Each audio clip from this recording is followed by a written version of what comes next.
Hi there. This week's Weekend Warrior video. I'm Mike Watchmaker, National Handicapper for Daily Form.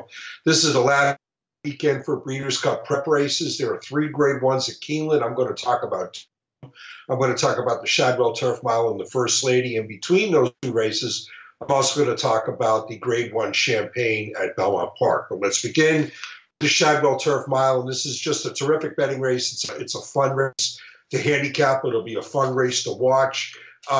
Thinking in this race is that I want somebody who can sit and pounce, because the speed song, I think, is going to take care of Heart to Heart here, because Heart to Heart just isn't as effective when he's denied an uncontested early lead, and he's not going to get it with Voodoo Song given a clean break by Voodoo Song. Now, Voodoo Song might not get his way either, because he likes his feet rattle. He likes firm turf courses. And I think the turf course at Keeneland is going to be a little bit deeper than what he prefers. So I'm looking to go against him as well. There are a whole bunch of closers in here that you could go with. I mean, certainly a popular choice in here will be Almanar, who was a narrowly beaten second, much to my chagrin, in the Arlington Million last time out. He ran terrific in that race. The cutback in distance in general doesn't bother me, but the cutback all the way to a mile does bother me a little bit with this horse. I just fear that a mile might be too short for him. I'm going to go with the other Chad Brown horse in here, and that's Analyze It. Now, I realize Analyze It is a 3-year-old facing some pretty salty older horses in here. I don't care. I think Analyze It is just a freakish kind of racehorse who's been crying out for a cutback in distance for several months now. He was a narrowly beaten second in the Pennine Ridge 3 starts back. He was a narrowly beaten second in the Belmont Derby 2 starts back. Both of those losses were to Catholic Boy, who, of course, switched to dirt and dominated the Travers Stakes up at Saratoga. And he was a narrowly beaten last time out in the Secretariat Stakes. And all those races were at longer distances. And I think the fact that Analyze It ran as well as he did in those races only proves how good a horse he really is. I think he wants a mile or somewhere around that. His first 3 races were all at these shorter middle distances. They were all tremendous performances, including one, a domination of the Transylvania Stakes in his 3-year-old debut on the Keeneland turf course with overgoing that had some cut to it. So if the course is a little bit off on Saturday, it will certainly benefit Analyze It. I also like his sit and pounce running style. He can comfortably sit a little bit off the early pace, and yet he's going to get first jump on the closers. He might be a 3-year-old facing older. I don't care. I like Analyze It in the Shadwell. Let's move on to the Champagne Stakes. And, there are a lot of promising 2-year-olds in here, not the least of which is Complexity, who was arguably the most impressive 2-year-old to race at Saratoga. And I say that even though he only made his debut on closing day and he won a maiden special weight race, but he won it in the manner of a very top prospect. He was dominant in the victory. He was bet down to 4-5. He ran in fast time, and he gave the strong impression that there's a lot more where that came from. And he wouldn't surprise me if he won this race, but I'm just looking for someone who's going to be a better price, and I prefer Endorsed.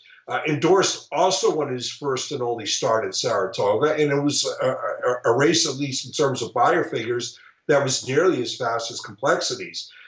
Endorsed was a little bit of a surprise. He was 8-1 that day, but I thought he ran big. First off, sprint races on the day that Endorsed won his debut, speed was dominant, and he came from off the pace to get the job done. Secondly, he ran in the first of 2 divisions of this 2-year-old straight maiden race, and his was the faster one. The other one was won by Code of Honor, who was also in the Champagne, and Code of Honor, notably, rode the crest of the speed bias. I just think Endorsed beating the bias, running in very good time, showed a lot of ability in that first start, and I think he's a very live alternative to Complexity in the Champagne. Let's wrap this up with a look at the First Lady. This is also back at Keeneland. And, if a Raving Beauty runs back to her Bogey, her win in the Bogey, runs back to her win in the Just a Game, or runs back to her trouble trip third in the Diana, a race that she could have won, she'll win this race. But she was a big disappointment last time out, finishing 4th in the Boston Spa at odds on.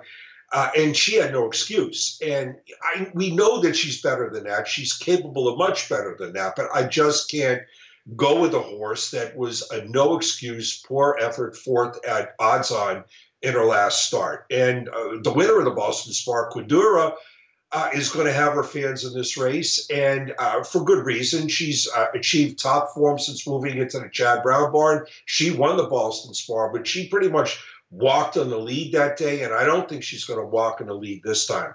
I'm going with Crown Walk in here. Crown Walk is a Godolphin European shipper who moved to turf earlier this year, and every one of her turf races have been big. And she showed sharp improvement through this series of outings to the point where in her most recent race, a Group 1 in France, she finished a strong second of 11. I think it's noteworthy that third in the Boston Spa, ahead of Arabian Beauty and behind Quadura, was Indian Blessing. Indian Blessing finished third in the Boston Spa despite being seriously compromised by the slow early pace.